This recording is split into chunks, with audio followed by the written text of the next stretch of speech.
हमारे सभी भाई बहनों का यीशु मसीह के नाम से अभिनंदन। आज हमारे साथ फिर से एक बार बहन किरण है, जिनकी कुछ और सवाल हैं, तो उनको कुछ काउंसलिंग चाहिए था। तो आइए हम उनसे सवाल सुनते हैं। तो किरण, आपका सबसे पहला सवाल क्या है? हाँ, भैया, मेरी शादी 2 साल पहले हो चुकी है। और जो मेरे हस्बैंड है, उनको घर से निकलना पड़ा क्योंकि हमारी आत्मिक शादी हुई है। तो जब उन्होंने अपने घर वालों से बातचीत किया शादी के लिए, तो उनके घर वालों ने कहा कि हमारी मर्जी से शादी करो। तो लेकिन मेरे हस्बैंड जो है वो विश्वासी है, तो उन्होंने कहा कि नहीं, जो मुझे प्रभु कह रहे हैं मैं वो करूंगा। तो इसके लिए हमने 1 साल टाइम भी लिया। लेकिन हमारे घर वाले, मतलब मेरे हस्बैंड के घर वाले नहीं माने। तो उन्होंने कहा कि अगर तुम करना चाहते हो तो तुम कर लो, लेकिन हम लोग इसमें साथ नहीं देंगे और तुम अलग रहो। यानी वो जहाँ नौकरी करते हैं, तो उन्होंने यहाँ रेंट ले रखा है। तो उनके घर वालों ने कहा कि तुम अपने शादी करो और जहाँ रहते हो उसको वहीं लेकर के रखो। तो ऐसे हमारी शादी हुई है। और मेरी भी कुछ परिस्थिति इसी तरीके से है कि मैं भी किसी अपने रिश्तेदार के घर में पली बड़ी हूँ। उन्होंने मुझे रखा था, लेकिन कुछ किसी कारणों के कारण मुझे भी ऐसी परिस्थितियों का सामना करना पड़ा कि मेरा घर छूट गया।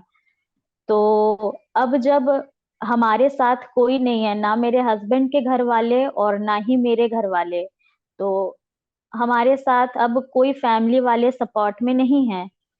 तो अब जब हमने शादी की और हम लोग प्रभु में बढ़े, तो हमने अपना एक नया सफर शुरू किया है। तो इस नए सफर में अब हमारे साथ कोई नहीं है, प्रभु है। और वो हमारी सारी जरूरतों को भी पूरी कर रहे हैं। आ, तो हमारे पास कुछ सामान तो नहीं था शुरुआत में, लेकिन प्रभु धीरे धीरे दे रहे हैं। तो ऐसे में हम लोग अभी आर्थिक रूप से उतने सक्षम तो नहीं हैं, लेकिन ठीक है, हमारी जरूरतें प्रभु पूरी कर रहे हैं। तो हमसे जो हमारे करीबी रिश्तेदार है या थोड़े दूर के भी रिश्तेदार है, तो वो लोग हमसे उम्मीद करते हैं कि हम उन्हें कुछ मदद करें आर्थिक रूप से। जैसे पैसे मांगते हैं वो लोग हमसे अपनी जरूरतों के हिसाब से। तो हम्म, एक मसीही को कैसे मदद करना चाहिए? हम्म, ठीक है। हमारी भी जरूरतें हैं, तो हम लोग कैसे मदद करना करें? ओके किरण, तो मैं आपको बताना चाहता हूँ कि इसी विषय पर मैंने कल भी एक काउंसलिंग दिया है। उसमें हमारे ही एक ग्रुप के मेंबर है, निधि बोल के। सेम क्वेश्चन था उनका कि लोगों की कितनी हेल्प करनी चाहिए, कितनी नहीं।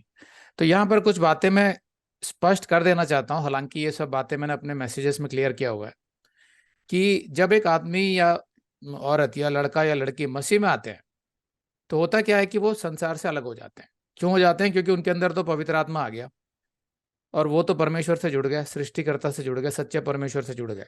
बाकी जो संसार है वो अभी भी अपने अपने धर्म में उलझा हुआ है। और धर्म जो है वो किसी को भी परमेश्वर से जोड़ता नहीं है, सच्चे परमेश्वर से नहीं जोड़ता है। तो हम जानते हैं कि जिस तरह की मसीहत आपने स्वीकार करी है वो कोई धर्म नहीं है। आपने धर्म वाली मसीहत स्वीकार नहीं करी, आपने जो परमेश्वर का जो वचन है उसके आधार पर जो मसीहत होती है वो स्वीकार करी है। तो आप सच्चे मसीह बन गए, तो आपके अंदर परमेश्वर का आत्मा आ गया। तो आप संसार से अलग हो गए, आपकी सोच अब संसार से नहीं मिलेगी। जब आपकी शादी हो रही थी, तब आपके घर वालों ने कहा कि हमारी मर्जी से अगर शादी करोगे तो ही हम तुम्हें स्वीकार करेंगे। तो एक तरीके से तो उन्होंने आपको अस्वीकार कर दिया। तो अगर मैं ऊपर ऊपर से देखूं तो जिन्होंने आपको अस्वीकार किया उनको तो आपसे पैसों की उम्मीद रखनी ही नहीं चाहिए। वो तो नैतिक तौर पे गलत है कि आप किसी को स्वीकार नहीं कर रहे हैं फिर उनसे पैसे मांग रहे हैं। तो ये तो एक तरीके से स्वार्थ हो जाता है। पर वैसे मैं आपको बताना चाहता हूँ कि मसीही की शादी जो होती है वो हमेशा ही ऐसी होती है। चाहे आपके घर वाले राजी हों, चाहे आपके घर वाले राजी ना हो, आप जो शादी करते हैं वो परमेश्वर की इच्छा में करते हैं। और प्रभु से पूछ के जो लड़का या लड़की आपके लिए रखा होता है प्रभु लेके आता है, उनको मिलाता है। तो लड़का हो चाहे लड़की हो, उनको ये उम्मीद करनी ही नहीं चाहिए कि हमारे घर वाले पता नहीं हमारा साथ देंगे कि नहीं देंगे, क्योंकि उससे फर्क नहीं पड़ता। आपके जो असली भाई बहन हैं वो है कि जिस मिनिस्ट्री से आप जुड़े हैं, उस मिनिस्ट्री के जो भाई बहन होते हैं वो वास्तव होते हैं। अगर आपके पास कोई भी नहीं है तो भी यीशु आपका साथी होता है। तो मैंने बताया हुआ कि मैरिजेस, जो क्रिश्चियन मैरिजेस हैं, वो कोर्ट में आराम से हो सकती है, जिसमें सिर्फ दो विटनेस चाहिए होते हैं, वो आपके कोई भी दोस्त हो सकते हैं, और आप शादी कर सकते हैं। तो उसके लिए ये जरूरी नहीं है कि आपके घर वाले आपकी शादी करा के दें। हमारा जो कल्चर है इंडिया का, उसमें अरेंज मैरिजेस में घर वाले शादी करा के देते हैं। अब इस कल्चर की वजह से जो हमारे यहाँ मसीह में आता है वो थोड़ा सा कंफ्यूज हो जाता है। तो मैं बताना चाहता हूँ कि चाहे लड़का हो चाहे लड़की हो, जब वो मसीह में आ जाता है तो उसको समझ लेना चाहिए कि उसका जीवन अब बाकियों से अलग हो गया। हो सकता है कि उसके पेरेंट्स भी मसीही हों और अच्छे मसीही भी हों, तो भी वो इस तरीके से नहीं कर सकते कि भाई जहां उनका मन कर रहा है, जहां उनकी इच्छा हो रही है, उस हिसाब से आपकी शादी करवा रहे हैं। नहीं, आपको तब भी परमेश्वर से पूछ के अपना साथी जो है अपनी इच्छा से चुनना पड़ेगा कि नहीं, परमेश्वर ने मेरे लिए ये रखा है।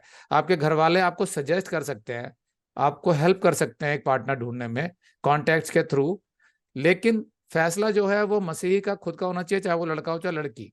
ये नहीं कि जैसे हमारे देश में होता है, समाज में, कि भाई मेरे माता पिता ढूंढेंगे, लड़की सोच लेती है कि वही डिसाइड करेंगे। नहीं, डिसाइड आपको करना है। मसीहत में ये डिफरेंस आता है, क्योंकि आपके अंदर पवित्र आत्मा है।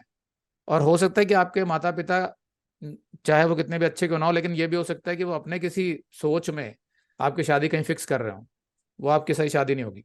तो जब मसीह की शादी की बात आती है तो वो अलग ही होती है हमेशा। मान के चलो, चाहे आपके घर वाले आपको स्वीकार कर रहे हो चाहे ना कर रहे हो, फिर भी अलग है वो। यानी आपने दोनों ने मिलकर फैसला किया है और आपके साथ प्रभु है। तो इसीलिए मैंने ये बताया हुआ है कि सबसे अच्छा तरीका ये होता है कि आप कोर्ट में भी कर सकते हैं शादी। तो उसमें कोई ऐसी बाध्यता नहीं है कि किसी को बुलाना है या उनकी मर्जी पूछनी है, कोई जरूरत नहीं है इन बातों की। अब सवाल आता है कि बाकी रिश्तेदार, जब मसीही का जीवन अलग हो जाता है तो वो क्या करता है? वो समझ जाता है कि हाँ, जो मेरे लहू के रिश्तेदार हैं वो मेरे वास्तविक रिश्तेदार नहीं है। जैसे लूका 8 में यीशु ने कहा था, कौन है मेरे भाई बहन जो परमेश्वर का वचन सुनते हैं और मानते हैं? तो वो जो लोग हैं जो लहू के रिश्तेदार हैं वो तो संसार में है, उनकी सोच भी सांसारिक है, तो वो तो संसार के हिसाब से सारे फैसले लेते हैं। उनके जो आर्थिक समस्याएं होती हैं या उनकी जो जरूरतें होती हैं वो अभी भी सांसारिक की होती है, मसीह की ऐसे नहीं होती है। तो ये मैंने निधि वाले काउंसलिंग में जो आपसे पहले अपलोड होगा उसमें समझाया हुआ है कि मसीह की जरूरतें बिल्कुल अलग होती हैं और वो बड़ी सीमित होती है। लेकिन जो अविश्वासी होते हैं, अन्य धर्म से होते हैं और संसार के लोग होते हैं, उनकी कोई सीमा ही नहीं होती है, उनकी इच्छाओं की सीमा नहीं होती। उनको दिखावा भी करना होता है समाज में कि हमारे पास ये है, हमें ये चाहिए। उनकी ज़रूरतें किसी भी सीमा में जा सकती है। तो जब वो आपसे कभी पैसे मांगते हैं, तो मैंने उसमें समझाया हुआ, इसलिए मैं डिटेल में इसमें नहीं समझाऊंगा। तो आपको उससे पहले कुछ बातों का ध्यान रखना है, जो उस वीडियो से आपको स्पष्ट समझ आ जाएगा। तो जितने भी भाई बहन देख रहे हैं, पहले उस वीडियो को देख लें, उसके बाद इस वीडियो को देखें। तो उसमें मैंने बताया कि एक मसीह का जीवन संचालित कौन करता है? यीशु मसीह, प्रभु। और प्रभु ने कुछ व्यवस्था ठहराई हुई है मसीहियों के लिए, तो वो बाइबल से हमें समझ आती है। तो उसमें एक आर्थिक जीवन कैसा होना चाहिए मसीह का, वो स्पष्ट है। सबसे पहले परमेश्वर है। परमेश्वर है का मतलब ये है कि वो जो आपका जीवन चला रहा है वो यीशु मसीह, तो उसका जो साम्राज्य है, उसका जो राज्य आगे बढ़ रहा है, उसके लिए सबसे पहला काम यह है कि जिस भी मिनिस्ट्री से आप जुड़े हैं, पहली बात तो आप ये परख लें कि जिस मिनिस्ट्री से आप जुड़े हैं, क्या वो आपको अच्छे से वचन की गहराई से सिखा रहे हैं? दूसरा, क्या वो सही दिशा में है? क्या आप उन पर विश्वास करते हैं? क्या वो आपको सही दिशा में गाइड करते हैं, काउंसिल करते हैं? ये सब जांच लीजिए पहले। उसके बाद जब आप उस मिनिस्ट्री से जुड़ जाते हैं, तो सबसे पहला काम ये होता है कि प्रभु की योजना में हमें इस मिनिस्ट्री को खड़ा रखना है, ताकि ना केवल हमें आशीषें मिले, बल्कि दूसरे बहुत से जो इस मिनिस्ट्री से जुड़े उनको भी आशीषें मिले। तो ये हम सबकी जिम्मेवारी है कि हम अपना टाइथ यानी दशमांश और हमारी ऑफरिंग यानी भेंट उस मिनिस्ट्री को दें, ताकि प्रभु का कार्य चलता रहे। वो सबसे पहले स्थान पे होता है जब हम बात करते हैं आर्थिक जीवन की, चाहे कोई भी मसीह क्यों ना हो।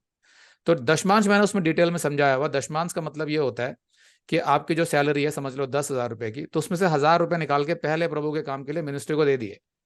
उसके बाद जो 9,000 बचते हैं उसमें ही आपको अपना चाहे कुछ भी खर्चा हो, टैक्स हो या आपको घर की ज़रूरतें हो या आपको कोई एफडी करना है, भविष्य के लिए कुछ पैसे जोड़ने हैं वो हो, या कोई बीमारी आती है या किसी और को आपको हेल्प करनी है, कोई भी खर्चा हो, चाहे किसी दोस्त को जरूरत है कि भाई उसको बिजनेस में पैसे चाहिए, वो सब कुछ टाइथ के बाद आता है। क्योंकि टाइथ आप किसी मनुष्य को नहीं देते हैं, आप विश्वास से परमेश्वर के कार्य के लिए देते हैं, तो वो सबसे पहले अलग कर दिया जाता है। उसमें फिर ये नहीं होता कि चलो मैं टाइथ नहीं देती या टाइथ नहीं देता, मैं क्या करता हूँ कुछ गरीबों को खाना खिला देता हूँ। नहीं, परमेश्वर ने ऐसा व्यवस्था नहीं बनाई है। गरीबों को आपको खाना खिलाना है या किसी की मदद करनी है, वो टाइथ के बाहर जाके होता है, क्योंकि टाइथ से ही मिनिस्ट्री खड़ी होती है। मिनिस्ट्री खड़ी होगी तो आत्मिक आशीष सबको मिलती है।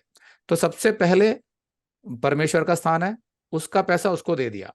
उसके बाद बाकी खर्चे होते हैं सारे, चाहे आपको वेकेशन में जाना है, कुछ भी करना है, वो सब कुछ बाद में होता है। तो वो टाइप चला गया। दूसरा होता है आपकी पारिवारिक रोजमर्रा की जो जरूरतें हैं, जो मैंने उसमें समझाया हुआ उस वीडियो में, जिसमें सारे बिल्स आते हैं आपके, बिजली का बिल, पानी का बिल, डॉक्टर का बिल, दवाइयों का, फोन का, हर तरह के खर्चे, खाने पीने का, जो घूमने जाना है या कुछ करना है, ये सब उसमें शामिल होता है। उसके बाद तीसरा है सेविंग्स। सेविंग्स दो तरह की बताई है मैंने उसमें, एक शॉर्ट टर्म होती है, एक लॉन्ग टर्म होती है। शॉर्ट टर्म सेविंग इसलिए करी जाती है कि कुछ ऐसी चीजें होती है जो हमें खरीदनी है, जरूरी है हमारे घर के लिए। जैसे हो सकता है कि आपको गर्मियों में एसी चाहिए, तो एक ही महीने की तनख्वाह से नहीं मिल पा रहा है, तो आप 2-3 महीने पैसे जोड़ रहे हैं, तो वो सेविंग्स में आता है, वो बचत में आता है। तो ऐसे कुछ कुछ चीजें होती हैं, जैसे आपको घूमने के लिए प्लान बना रहे हो साल में एक बार या 2 बार, तो अभी से पैसे जोड़ रहे हो उसके। तो इस तरह की जो सेविंग होती है छोटी, वो शॉर्ट टर्म होती है, यानी कम अवधि की सेविंग्स होती है, कम अवधि लगती है उसमें। आप जोड़ के रखते हैं उसको, वो किसी को देते नहीं आप, क्योंकि आपकी घर की जरूरतें हैं वो। उसके बाद लॉन्ग टर्म सेविंग होती है, मतलब कि दूर के लिए, भविष्य के लिए। तो वो भविष्य के लिए कुछ भी हो सकता है कि आप प्लान कर रहे हैं कि आपका बच्चा हो, उसी टाइम से उसके खर्चे शुरू हो जाते हैं जब कोई स्त्री प्रेग्नेंट होती है। फिर उसके आगे की पढ़ाई है, उसको बड़ा करना है, ऐसे एफडी करके रख रहे हैं उसके लिए, या अपने रिटायरमेंट के लिए एफडी कर रहे हैं, या आप किसी आपको पता है कि आगे कोई भी इमरजेंसी आ सकती है लाइफ में, उसके लिए को सेव करके रख रहे हैं। तो फिर वो सेविंग आपकी लॉन्ग टर्म हो जाती है आगे के लिए, वो आप एफडी में या किसी भी चीज में करके रख सकते हैं। इनको विस्तार से समझने के लिए पिछला वाला वीडियो देख लीजिए। उसके बाद भी और भी खर्चे होते हैं, जैसे कि आपको मेडिकल इंश्योरेंस करना है, जीवन बीमा करना है, एलआईसी करना है, ऐसे जो इंस्टॉलमेंट्स हैं आपकी, या आपने कोई लोन लिया हुआ है तो उसके कोई इंस्टॉलमेंट्स हैं, वो सारी पूरी करनी है। वो सब जरूरी चीजें हैं। तो उसके बाद फिर जाके हम इस पोजीशन पे आते हैं कि क्या हमारे पास कुछ बचता है कि हम किसी की हेल्प करें। क्योंकि ये जितनी चीजें मैंने बताई हैं, ये आपके जीवन की स्थिरता को संभाले रखता है। अगर आपका जीवन स्थिर नहीं होगा और इस तरह का डिवीजन नहीं होगा आपकी लाइफ में, कि जो मैंने बताया है स्टेप बाय स्टेप, तो आपका जीवन लड़खड़ाते रहेगा बार बार। इसलिए अपनी जीवन को स्थिरता को बनाए रखने के लिए आप पहले ये डिवीजन को समझ लीजिए कि टाइटन ऑफरिंग होगी, दशमांश भेंट, उसके बाद आपकी फैमिली की जरूरत है रोजमर्रा की, फिर सेविंग्स होगी शॉर्ट टर्म लॉन्ग टर्म, उसके बाद आपके जो मेडिकल इंश्योरेंस है, जीवन बीमा है, ये सब चीज़ें जो जरूरी हैं ये पहले कर ली। उसके बाद देखिए कितना पैसा आपके पास बचता है, उसी से आप हेल्प कर सकते हैं। तो पहले तो ये समझने के लिए डिटेल में आप पिछला वीडियो देख लीजिए। अब बात आती है रिश्तेदारों की। एक मसीही जो होता है, उसको मैंने ये बताया हुआ है कि मसीही को जब पैसों की जरूरत हो या किसी भी प्रकार की जरूरत हो, तो वो सबसे पहले यीशु से मांगे कि यीशु मेरे को इसकी जरूरत है। मैं किसी से मांगना नहीं चाहता, क्योंकि तूने बाइबल में ये सिखाया हुआ है कि जो धर्मी जन होता है उसे कभी कभी मांगना नहीं पड़ता किसी से, तो अपने आप उसका इंतजाम करेगा। तो आमतौर पर प्रभु उसका कुछ ना कुछ इंतजाम करता है, कभी किसी भाई के मन में डाल देता है कि उसको कोई जरूरत है, जाकर उसको हेल्प करो। ऐसे करके उसकी हेल्प होती है। तो जो अच्छा मसीही होता है, जो वचन में बढ़ रहा होता है, वो तो कभी मांगता ही नहीं है वैसे, वो हमेशा यीशु से मांगता है, प्रार्थना में मांगता है। तो वही मैंने सबको सिखाया है कि आप लोग यीशु से मांगो, उसका जो रास्ता होगा वो यीशु को निकालने दो। ये नहीं कि आपने कहा चलो मैं सबको फोन करके बोलूं कि मुझे पैसा चाहिए, मुझे पैसा चाहिए, कोई मसीही से कर रहे हो, कभी अविश्वासी दोस्तों से कर रहे हो, तो इसका मतलब है आप यीशु पे पूर्ण रूप से विश्वास नहीं कर रहे हो। आप मांगो, वो आपको हेल्प करेगा। ये तो हो गया मसीहियों के लिए। लेकिन जो अविश्वासी हैं, दूसरे धर्मों के हैं, उनको तो ये पता ही नहीं है ना, वो इस पर विश्वास करते हैं। तो आपके रिश्तेदार तो ज्यादातर वैसे ही हैं। हो सकता है उनमें से कुछ ऐसे भी हों जो अपने आप को मसीही कहते हो और चर्च में भी जाते हो या किसी मिनिस्ट्री से जुड़े हो, लेकिन वास्तविक तौर पर वो मसीही नहीं है। ये भी हो सकता है। तो उनकी सोच हमेशा सांसारिक रहेगी। उनको हमेशा इमरजेंसी रहती है कि भाई मुझे इस काम के लिए पैसा चाहिए। कोई बोलेगा मुझे स्मार्टफोन खरीदना, मुझे पैसा चाहिए। कोई बोलेगा यार मुझे कार खरीदना, 50,000 कम पड़ रहे, तुम दे दो। क्या ये वास्तव में उनकी जरूरत है? नहीं, ये जरूरत नहीं है, ये उनकी इच्छाएं हैं। तो मसीही को चाहिए, उस वीडियो में मैंने जो समझाया है स्पष्ट रूप से, कि आप जरूरत के लिए लोगों की हेल्प कर रहे हैं तो वो तो ठीक है। लोगों की इच्छाएं पूरी करने के लिए हेल्प कर रहे हैं तो वो इतना उचित नहीं है, क्योंकि किसी के पास भी इतना फालतू पैसा होता नहीं है। तो आप स्पष्ट रूप से बता सकते हैं कि भाई मेरे पास इतना पैसा नहीं है जिस काम के लिए आप मांग रहे हो। उसका सबसे आसान तरीका ये होता है कि आप पूछना आपको किस लिए चाहिए पैसे। तो वो किस लिए में जो भी बताएंगे, उससे आपको जांचना है कि ये वास्तव में इसकी नीड है, वास्तव में इसकी जरूरत है, या ये अपनी कोई इच्छा पूरी करने के लिए आपसे उधार मांग रहा है। कभी कभी कोई कहेगा यार मैंने एक प्लॉट खरीदा है, उसमें 1 लाख रुपए कम पड़ रहे हैं, मैं आपको 2 महीने में दे दूंगा, मुझे दे दो। वो जरूरत में नहीं आता है। भाई आप, आपके पास जब 2 लाख पूरे हो जाए तब आप प्लॉट खरीदिए ना, पहले क्यों खरीद रहे हैं आप? या बैंक से लोन की बात कीजिए। तो इसलिए बता रहा हूं मैंने अपने जीवन के तजुर्बों से कि जितने भी ये हेल्प आप करेंगे, आपके पैसे फंस जाते हैं, वापस भी नहीं आते आमतौर पे। ठीक है, कोई ना कोई ऐसा जेन्युइन दोस्त भी हो सकता है जिसको कोई जरूरत हो, तो उससे भी आप जरूरत पूछ लीजिए, जरूरत क्या है आपकी, और उस जरूरत को पूरा कर सकते हैं आप। अगर वो नीडी है, अपने आमतौर पे क्या होता है कि सब लोग अपना अपना मैनेज कर सकते हैं, सिर्फ वो अपने चादर से पैर ज्यादा बाहर निकाल रहे होते हैं, इसीलिए उनको कम पड़ता है। तो वो मसीह तो सॉफ्ट टारगेट होते हैं, भले ही आपके रिश्तेदारों ने बोला कि हमने तुम्हारी शादी स्वीकार नहीं करी, लेकिन जब पैसों की जरूरत आ रही तो आपसे मांग रहे हैं। तो क्यों मांग रहे हैं? पहले ही गलत है वो लोग। और उसके बाद भी ये है कि क्या उनकी जो जरूरतें हैं वो वास्तव में जरूरत है? अब ध्यान से देखना, वो इच्छाएं होती हैं, जरूरत नहीं होती आमतौर पे। तो मैंने ये बोला है कि जैसा बाइबल सिखाती है, कुछ ऐसे लोग हो सकते हैं जिनके घर में वास्तव में खाने की कमी हो और आपको पता चलता है, तो आप जाकर वहां राशन डलवा सकते हैं डायरेक्टली, बजाय पैसे देने के, क्योंकि आपको पता नहीं चलेगा कि आपके पैसे का इस्तेमाल किस तरह किया जा रहा है। तो आपको लगा कि चलो ठीक है, ये गरीब घर का बच्चा है, इसकी मुझे दिक्कत लग रही है मुझे थोड़ी, तो आपने उसको स्कूल में जाके उसकी 6 महीने की फीस भर दी, बजाय उसके मम्मी डैडी को पैसा देने के। तो उसमें मैंने उस वीडियो में समझाया कि पहले आपको जांचना पड़ेगा, क्या उसके मम्मी डैडी वास्तव में मेहनत करके कोशिश कर रहे हैं, या वो घर में बैठ के टीवी देख रहे हैं और बच्चे की फीस नहीं है। तो इस तरह की बातें जांचना बहुत जरूरी है, चाहे वो अपने रिश्तेदार हों चाहे बाहर के लोग हों। उसी के आधार पर हम हेल्प करेंगे। मसीहियों के पास कभी भी इतना ज्यादा पैसा नहीं होता कि वो खुलेआम जितने मर्जी किसी को बांटते फिरे, नहीं। सब कुछ करने के बाद जो मैंने डिवीजन बताया है, उसके बाद उनके पास बहुत ही कम पैसा बचेगा। तो उसमें आप किसी को मना भी कर सकते हैं कि नहीं भाई मेरे पास इस काम के लिए पैसे नहीं है। या कोई आपसे 50,000 मांग रहा, तो आप कह सकते हैं भाई मेरे पास तो सिर्फ 1,000 रुपये मैं आपको दे सकता हूँ। कोई शर्म की बात नहीं है उसमें, कोई ऐसी बाध्यता नहीं है कि मुझे तो देना ही है। क्योंकि जब आपको जरूरत पड़ती है तो आप यीशु से मांगते हैं, आप किसी से नहीं मांगते। तो उसी आधार पर सोच समझकर बुद्धि का उपयोग करके उसकी जरूरत को देख के ही आप दीजिए, ये मत सोचिए। साथ में मैंने ये बताया था, ये जरूर हो सकता है कि कुछ ऐसे लोग हों, आपके परिवार वाले या कोई, जिन्होंने आपको पाल पोस के बड़ा किया हो, आप आपके लिए मतलब जो भी खर्चे थे स्कूल के कॉलेज के वो किए हों, तो आपकी अपने आप ही एक बाध्यता बन जाती है कि हाँ इनको तो मुझे किसी भी हालत में देना है, भले ही ये विश्वासी हो या नहीं हो, तो मेरा एक कर्जा है इनके ऊपर। उस स्थिति में आप जब उनको पैसा देते हैं, तो ठीक है आप सोच समझ के देते हैं, और साथ में आप फिर ये उम्मीद नहीं रखिए कि पता नहीं मिलेगा कि नहीं मिलेगा, क्योंकि आप तो इसलिए दे रहे हैं क्योंकि आपको भी उन्होंने हेल्प करी थी। तो एक तरीके से आप दे रहे हैं, तो उसमें कोई बुराई नहीं है। और जिस किसी को आप उधार देते हैं अपने ऑफिस में, कहीं पर आपने जांचा सब कुछ किया और आपको लगा इसकी मजबूरी है, तो आप उधार देते हैं, तो ये भी निश्चित कर सकते हैं आप कि भाई आप कब वापस करेंगे, मुझे थोड़ा डेट बताइए। ये नहीं कि दूसरा बोल रहा है कि हाँ मैं कर दूंगा जैसे ही मेरे पास आएंगे, नहीं, ये कोई आंसर नहीं होता। आप पूछिए भाई स्पष्ट रूप से, थोड़ा बताइए कि कब करेंगे, क्योंकि मेरी भी सीमित इनकम है और मैं अपने बचत में से निकाल के आपको दे रहा हूँ। तो इसलिए मुझे थोड़ा बताइए कि कब तक करेंगे। और जब वो अगर वो नहीं करे तो आप पूछ सकते हैं कि भाई आपने कहा था कि करना है, तो क्यों नहीं कर रहे हैं। तो इस तरीके से बड़ा बुद्धि का इस्तेमाल करते हुए आपको देना है। लेकिन जहां आपको लगता है कि हाँ यहाँ पर तो इसकी नीड है, मुझे ये पैसा वापस भी नहीं चाहिए, मैं इसकी हेल्प करना चाहता हूँ, तो आप बिल्कुल करिए, उसमें कोई प्रॉब्लम नहीं है। लेकिन ये जो डिवीजन मैंने बताए हैं, पहले इनका ध्यान रख लीजिए, क्या ये चीजें पूरी हो रही हैं आपकी लाइफ में। क्योंकि मैंने पिछले वीडियो में समझाया कि बाइबल हमें सिखाती है कि आगे के लिए बचत कैसे करनी है, उसके मैंने उदाहरण भी दिए हैं, आयतें भी दी हैं, तो वो आप देख लीजिए। तो ये क्वेश्चन का आंसर क्लियर हुआ आपको? हाँ भैया, क्लियर हुआ है। यहाँ पे मेरा और एक सवाल है कि जैसे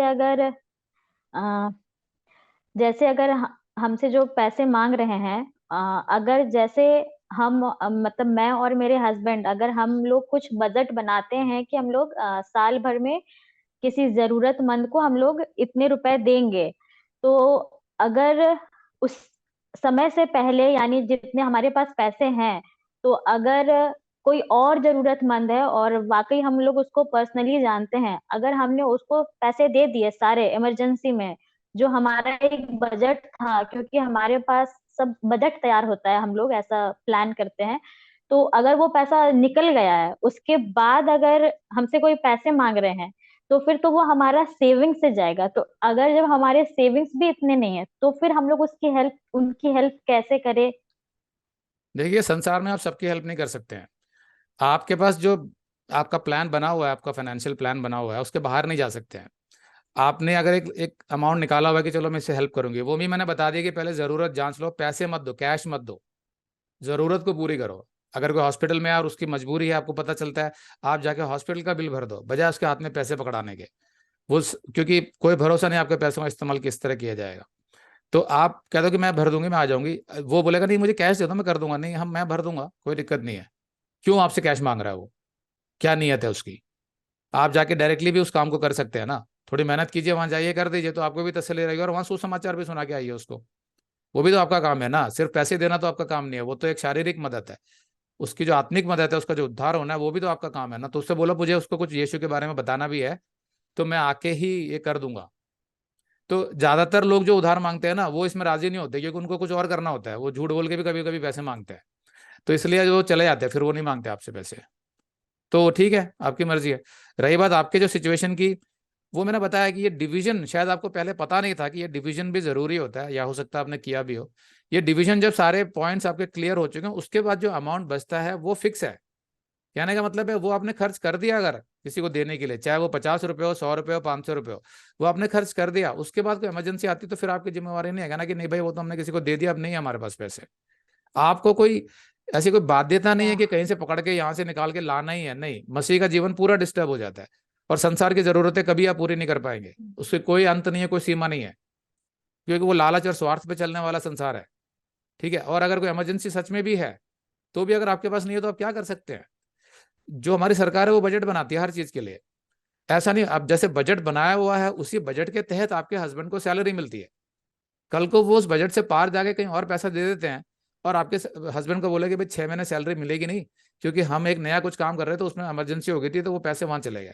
तो क्या यह न्याय होगा, जस्टिस होगा इसमें कोई? नहीं। तो वो बजट के हिसाब से ही सब कुछ चलता है। चाहे वो सरकार के खर्चे हों, चाहे वो घर के खर्चे हों, मसीह के हों, सब कुछ बजट के हिसाब से होता है। आप हाथ जोड़ के कह सकते हैं कि सॉरी, इस बार के जो हमारा बजट था, वो पैसे तो हमने किसी जरूरतमंद को दे दिए है, तो हमारा ये बजट था, हमने उतने दे दिए हैं, तो अभी तो हमारे पास नहीं है। आपको ऐसा नहीं सोचना चाहिए कि रिश्तेदार में हम्म। निकाल देंगे। मैं आपको बताऊं, पहले तो आप ये समझ लीजिए कि जो रिश्तेदार रिश्तेदार का जो डर बैठा रहता है ना मन में, हमेशा सोच के देखिए कि क्या वो वास्तव में आपके आत्मिक रिश्तेदार हैं। जब नहीं है तो इतना परेशान क्यों है आप लोग कि भाई वो फिर हमें बुलाएंगे नहीं, समाज से बाहर निकाल देंगे। हमारे हमारे देश की सबसे बड़ी प्रॉब्लम मसीहत की यही है कि समाज से बाहर निकाल देंगे, बात करना बंद कर देंगे। तो क्या हुआ, जब वो लोग आपको गलत समझते हैं, तो फिर उनसे बात करके भी क्या लाभ, और किस बारे में बात करेंगे आप? उनको तो सांसारिक बातें करनी है सारी। तो आपको तो जो तरह की संगति चाहिए वो मिल नहीं रही है। जीवन तो आपका यीशु संभाल रहा है, उन लोगों ने तो आपकी कोई मदद भी नहीं करी थी। तो फिर किस रीति से वो हमारे रिश्तेदार होते हैं?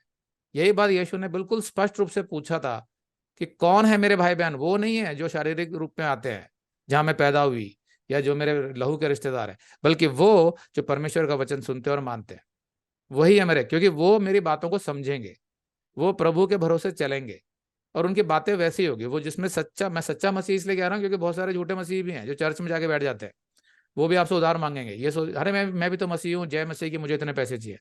और मेरे साथ पर्सनली भी हुआ, जब मैं नया नया मसीह था, वो मैंने पिछली गवाही में बताया हुआ।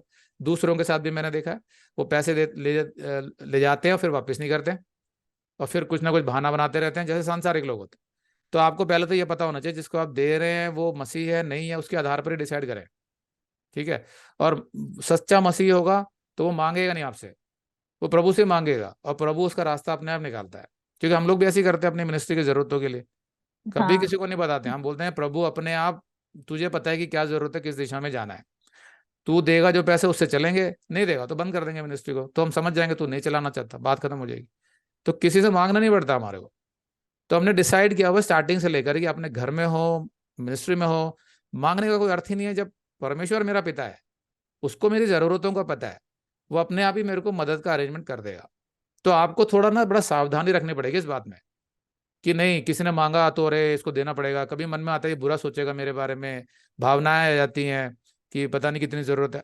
नहीं, आप अपने डिवीजन पे चलिए, उसके हिसाब से जो आपने रखा हुआ है कि मैं इतना ही दे सकती हूँ, उसके आधार पर ही दीजिए, और वो महीने का खत्म हो जाता है तो ठीक है। अब नहीं हो सकता, बहुत ज्यादा कोई इमरजेंसी आती है तो आप सेविंग्स में से थोड़ा सा निकालिए, ये नहीं कि बहुत सारा निकाल दिया। 500 1000 रुपये निकाल दिया आपने, ठीक है, वो आपने दे दिए, अगले महीने वापस डाल दीजिए, फिर अगले महीने आप किसी को हेल्प नहीं कर पाएंगे। तो उसी लॉजिस्टिक्स हम्म। पे आप चल सकते हैं, और मसीह को बिल्कुल वैसे ही चलना चाहिए, क्योंकि उसके घर में भी जरूरतें आने वाली हैं। फ्यूचर में बीमारी भी हो सकती है, कोई इमरजेंसी हो सकती है, बच्चा पैदा हो गया तो फिर नए खर्चे आते हैं। तो इसलिए वो फिर दूसरे के से मांगे, इससे अच्छा तो ये अपने लिए बचा के रखे हो पहले। तो वो स्वार्थ में नहीं आता है, वो हम्म। समझदारी में आता है।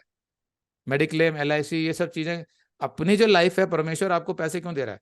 कि आपकी जो मसीही लाइफ को चलाने के लिए, उसको चलाइए। उसमें से आपने ईमानदारी से देखा कि हाँ इतने पैसे मैं देना चाहती हूँ, उसको आप निकाल के रखते जाइए। अगर किसी महीने कोई नहीं मांग रहा तो ठीक है, जब किसी ने मांगा तो आपने देखा, उस हिसाब से जांच के हेल्प कर दी। ठीक है, तो ये क्लियर हो गया। हाँ नेक्स्ट। भैया, क्लियर हो गया है। भैया जैसे जब मैं प्रभु को ढूंढ रही थी, ये मेरा दूसरा सवाल है, जब मैं प्रभु को ढूंढ रही थी तो प्रभु ने मुझे आपके वीडियोस तक पहुंचाया। फिर मैं आपके वीडियोस देखते देखते बहुत आगे बढ़ी। प्रभु के मैंने बहुत सारे काम भी देखे। तो उसके बाद मैं तैयारी भी कर रही थी उस वक्त, नौकरी के लिए मैं तैयारी भी कर रही थी। तो लेकिन जब मैं प्रे करती थी कि प्रभु आपके लिए, आपने मेरे लिए क्या योजना बनाया है, तो कहीं ना कहीं मुझे ये आंसर मिलता था कि तुम वचन सीखो और काम करो, लोगों को बताओ, मेरे लिए काम करो, लोगों को बताओ, मैं तुम्हें सिखाऊंगा, तुम सीखो, बाकी जो तुम्हारी जरूरतें है वो मैं पूरी करूंगा।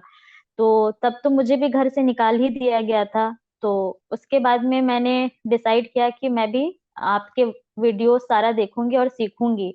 उसके बाद फिर मैं आपके वेबसाइट से भी जुड़ी।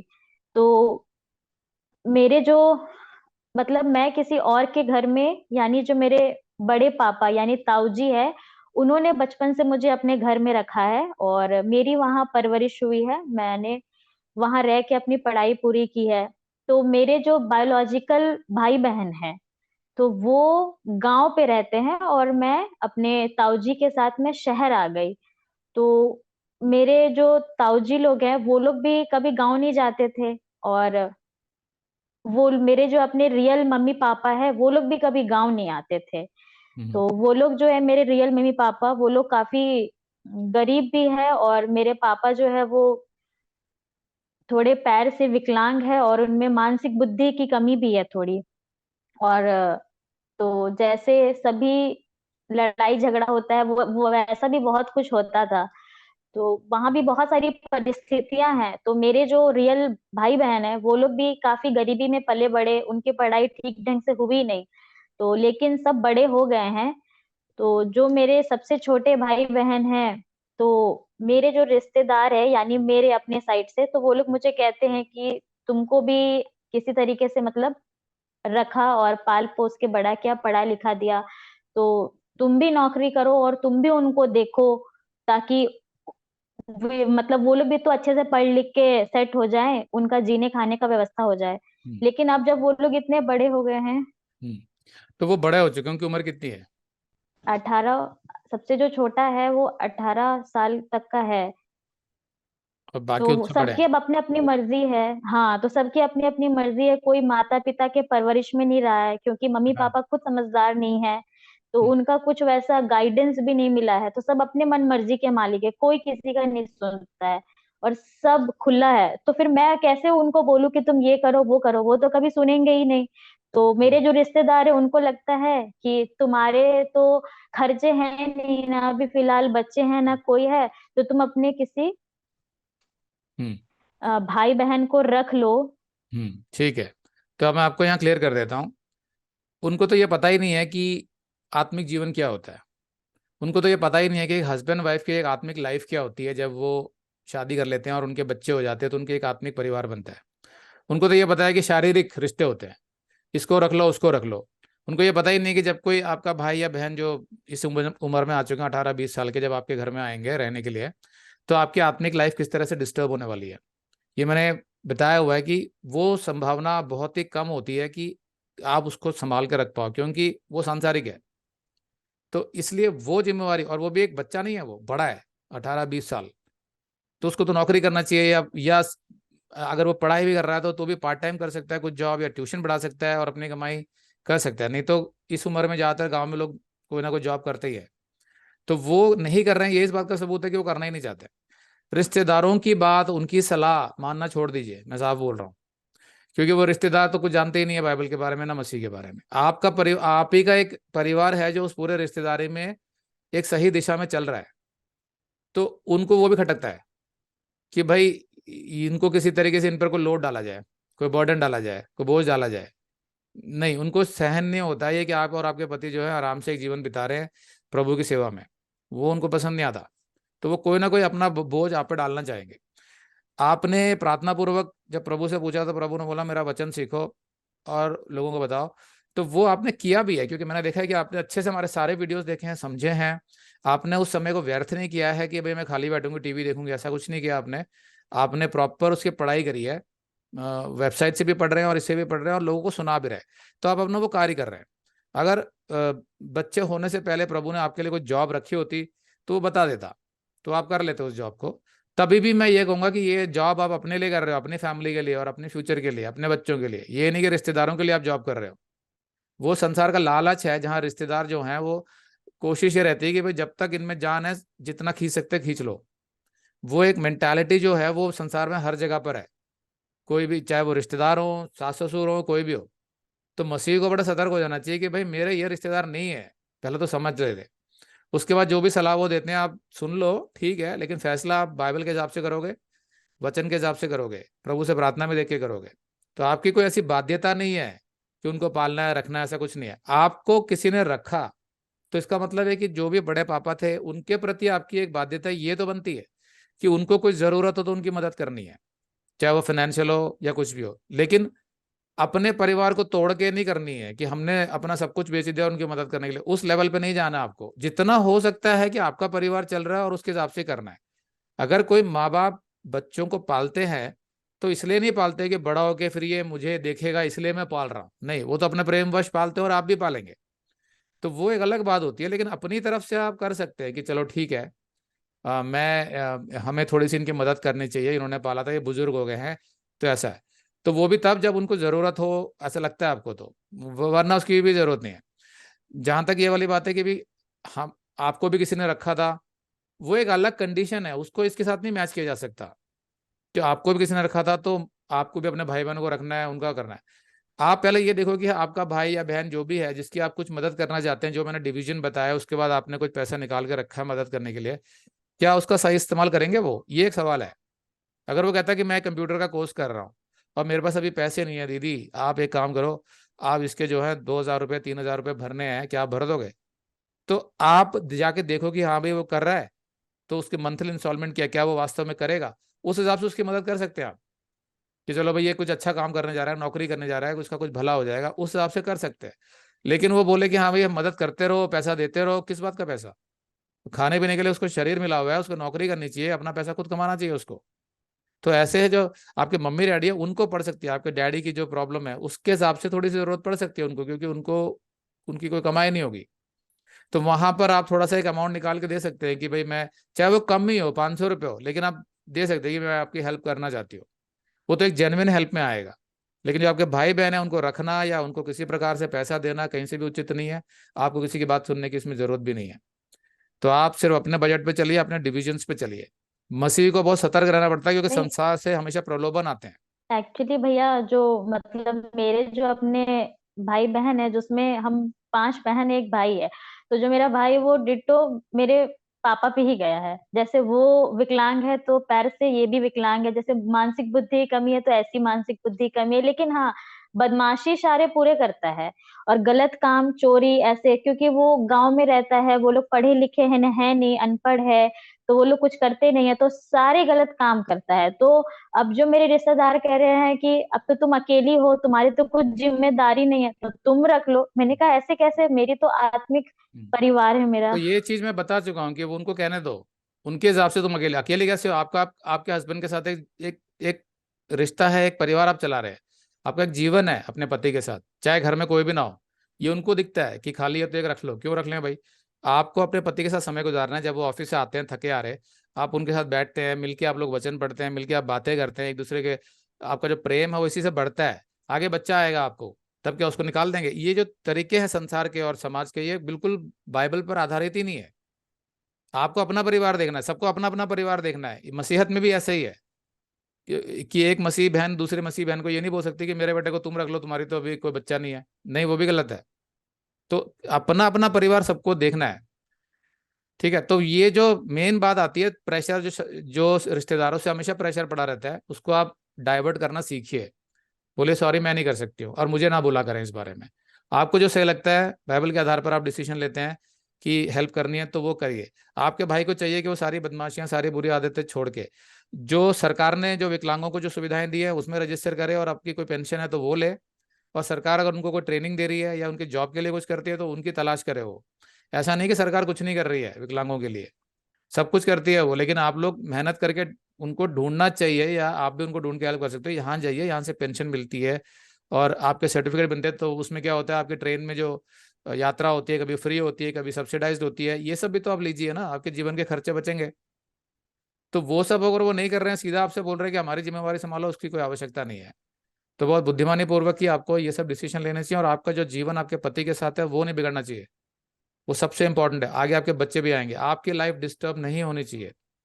जैसे गीतू के बारे में मैंने बताया था अपने ग्रुप में से, उनके पति जो अपनी वाइफ को बहुत मारते पीटते थे और वो हमेशा पत्नी भाग जाती थी। एक दिन वो भाई आके अपनी बेटी को ले आए थे 8 साल की, गीतू को बोलने के लिए कुछ दिनों के लिए रख लो इसको। और गीतू को मैंने ट्रेन किया हुआ था, गलती ये करना मत कभी भी, क्योंकि वो भाई कभी नहीं लेके जाएगा वापस, क्योंकि वो तो शराब पी रहा है, दोस्तों के साथ घूम रहा है। तो गीतू ने साफ मना कर दिया, तो वो बुरा भला बोल के गया था। फिर गीतू के भाई की तो डेथ भी होगी, क्योंकि वो बुरी संगति में था, शराब वराब पीता था, पूरा लीवर खराब हो गया, सब कुछ बर्बाद हो गया वो।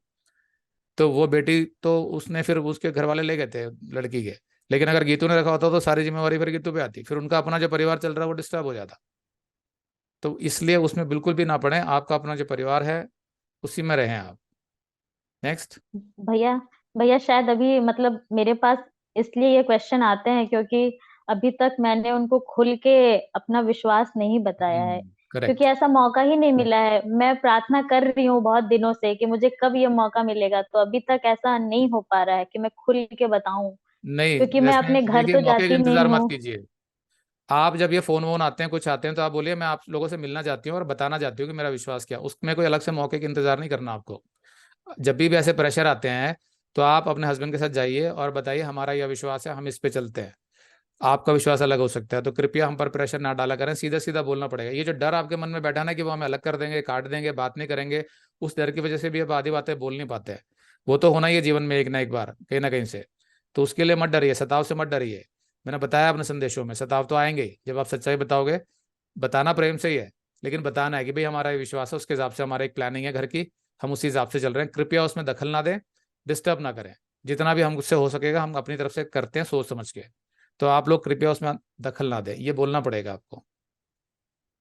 ठीक है। नेक्स्ट। हाँ भैया, मेरा तीसरा सवाल है कि हमारे यहाँ की मैं कुछ बातें बताना चाहती हूँ। हमारे यहाँ ज्यादातर लोग जो सक्षम होते हैं, सभी लोग तो नहीं पर ज्यादातर लोग जो सक्षम होते हैं, वे लोग अपने घर में किसी ना किसी लड़की को अपने काम के लिए रखते हैं। मतलब घर के काम काज के लिए, जो अगर कोई गरीब है उसको रख लिए, यानी छोटी, बहुत ज्यादा बड़ी लड़की नहीं, जैसे 11-12 साल, 13-14 साल, ऐसी किसी लड़की को रख लेते हैं और उसको किसी सरकारी स्कूल में डाल देते हैं। तो ऐसा यहाँ ज्यादातर होता है। तो ऐसे में किसी तरह उसको मैट्रिक भी दिलवा दिया गया और उसकी जरूरतें भी पूरी हो गई, रख भी लिया।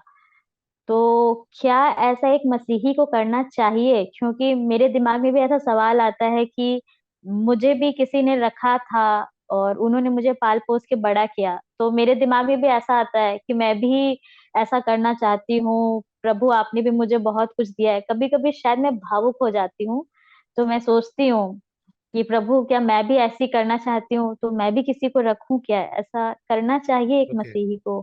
तो किरण मैं यहाँ पर आपको फिर से बताता हूँ कि पहली बात तो ये कि जो आपके साथ हुआ जरूरी नहीं है कि वैसे ही परमेश्वर चाहे कि आप भी करो, ये जरूरी नहीं है। आपकी किसी ने मदद करी, एक बच्चा होने के नाते आपकी मदद करी, तो ये भी बहुत संभव है कि प्रभु किसी दूसरी रीति से आपसे मदद करवाए किसी बच्चे की, ये हो सकता है। इसलिए हम लोग अपनी इच्छा से नहीं चलेंगे कि भाई मेरे साथ ऐसा हुआ तो मैं भी ऐसे ही करूं। उसमें भी हम प्रभु की इच्छा पूछते हैं कि प्रभु तू क्या चाहता है बता। अब प्रभु आपको बिल्कुल दूसरा काम भी दे सकता है। वो बोलेगा नहीं कोई बच्चा नहीं लाना, मैं चाहता हूँ कि तुम जाके लड़कियों को और स्त्रियों को जाके सिखाओ बाइबल, ये भी हो सकता है। तो हम लोग अपने जीवन को उस मापदंड से नहीं नाप सकते हैं जैसा कि संसार नापता है। कि मेरे साथ ऐसा हुआ था तो मैं भी ऐसे ही करूं। वो भावनाएं जो है ना, वो बाइबल पर आधारित है नहीं। क्योंकि आपको प्रभु की इच्छा में चलना, और प्रभु की इच्छा क्या है वो अलग भी हो सकती है आपके जीवन के लिए। दूसरी बात, हमारे देश में कुछ कानून बने हुए हैं, उसके तहत अगर कोई भी बच्चा 18 साल से कम है और उससे आप कोई भी काम करवाते हैं, चाहे घर का हो चाहे बाहर का हो, वो गैर कानूनी है। अब क्योंकि ज्यादातर स्टेट्स में ये बातें इसलिए नहीं बाहर आती क्योंकि सबके घर में चल रहा होता है तो कोई परवाह नहीं करता, या एजुकेशन की कमी है। लेकिन अगर आप उससे कुछ भी काम करवाते हैं और कोई भी कंप्लेन कर दे कि इस घर में ये लड़की झाड़ू लगाती है, ये 18 साल से कम है, ये इनकी बेटी नहीं है, तो आप पर एक्शन लिया जा सकता है कानूनन। कानून कहता है जो बच्चा है चाइल्ड लेबर के तहत आप पर एक्शन लिया जा सकता है। ये आपके हस्बैंड को पता होगा कि वो पुलिस डिपार्टमेंट में है, तो उनको पता होगा इसके बारे में। तो वो तो पहले ही गलत है। अब ये तो हो सकता है कि आप किसी बच्चे को अडॉप्ट करते हैं, जैसे कि मैं आपके केस की बात नहीं कर रहा हूँ, लेकिन एक मसीही को अगर प्रभु कहता है कि भाई तुम एक बच्चा अडॉप्ट कर लो, तो ऐसा हो सकता है कि प्रभु उनको बच्चा ना दे रहा हो और वो चाहता हो कि किसी को वो अडॉप्ट करें, ये भी हो सकता है। तो वो अडॉप्शन एक अलग चीज है, उसमें फिर वो आपके बच्चे की तरह रहता है। तो अडॉप्शन में क्या होता है कि जब आप अडॉप्ट करते हो उसके डॉक्यूमेंट्स होते हैं, और जैसे जैसे आप बच्चे को बड़ा करते हैं वैसे उसको भी करेंगे। तो जितना काम आप बच्चे को देते हैं उतना ही उसको भी देंगे, अपने बच्चे की तरह। लेकिन अगर वो डॉक्यूमेंट्स नहीं है और आप बोल रहे हैं मैंने इसको रखा हुआ है पालने के लिए, वो एक्सेप्टेबल ही नहीं है, वो अडॉप्शन में नहीं आता। सरकार की नज़र में वो अडॉप्शन नहीं है, सरकार की नज़र में वो चाइल्ड लेबर है, चाइल्ड एक्सप्लॉयटेशन है वो। क्योंकि कानूनन कुछ हुआ ही नहीं है, उन्होंने अपनी मर्जी से रख दिया। अब हो सकता है कि वो लड़की हो 10-11 साल की, हो सकता है उसका यौन शोषण हो रहा हो, किसको पता चलेगा। जरूरी तो नहीं कि सारे अच्छे ही हों।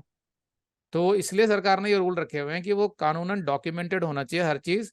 उसकी चेकिंग होती है हर 6 महीने में, 3 महीने में, कि क्या प्रोग्रेस चल रही है इस बच्चे की। तो अडॉप्शन के कुछ रूल्स है। तो अडॉप्शन ठीक है, लेकिन ये वाला जो तरीका है कि भाई रख लेते हैं, उसको पढ़ाएंगे, वो काम भी करेगी, वो सिस्टम गलत है। वो समाज ने जो बनाया हुआ उसको मत देखो। परमेश्वर ने हमें कानून भी दिए हैं, और कानून के तहत वो चाइल्ड लेबर में आता है। तो वो गलत है। 18 साल से किसी को भी नीचे अगर आप रखते हैं तो वो चाइल्ड लेबर में आ जाता है, नहीं रख सकते आप। और बच्चा पालने का एडॉप्शन अच्छा एक ऑप्शन है किसी बच्चे की मदद करने का ऑर्फनेज से, लेकिन वो प्रभु की इच्छा में होना चाहिए। क्योंकि अगर प्रभु कहता है कि नहीं, तुमको रखा था ठीक है किसी ने, लेकिन तुमको नहीं रखना है, तुमको मैं बच्चा दूंगा, उस बच्चे को अच्छे से पालना है और उसको मसीह में बड़ा करना है, वो जिम्मेवारी मैं तुम्हें दे रहा हूँ, तो ठीक है। इससे नहीं फर्क पड़ता कि बच्चा कौन सा है, चाहे आपका है चाहे बाहर का है। आपको तो बच्चे को वचन में बड़ा करना वो जिम्मेवारी है। उससे नहीं फर्क पड़ता कि वो किसका बच्चा है। तो वो चीज मैटर करती है। तो ये चीज, अभी तो वैसे आपकी लाइफ बहुत यंग है और आपकी अभी शादी हुई है, तो आपको तो अभी प्रे करना है बच्चे के लिए, और देखते हैं प्रभु की इच्छा क्या है। तो प्रभु की इच्छा में आप प्रेग्नेंट हो जाते हैं, बच्चा डिलीवर हो जाता है, तो पहले तो आपकी वही जिम्मेवारी शुरू हो जाती है। फिर मैंने जैसे फाइनेंस का बताया कि अभी से जोड़ना शुरू कर दीजिए, अभी से उसके लिए बच्चों के लिए भी प्रोविडेंट फंड होता है, एफडी होता है। आप निधि वाला जब वीडियो देखेंगे इससे पहले वाला, तो सब समझ आ जाएगा।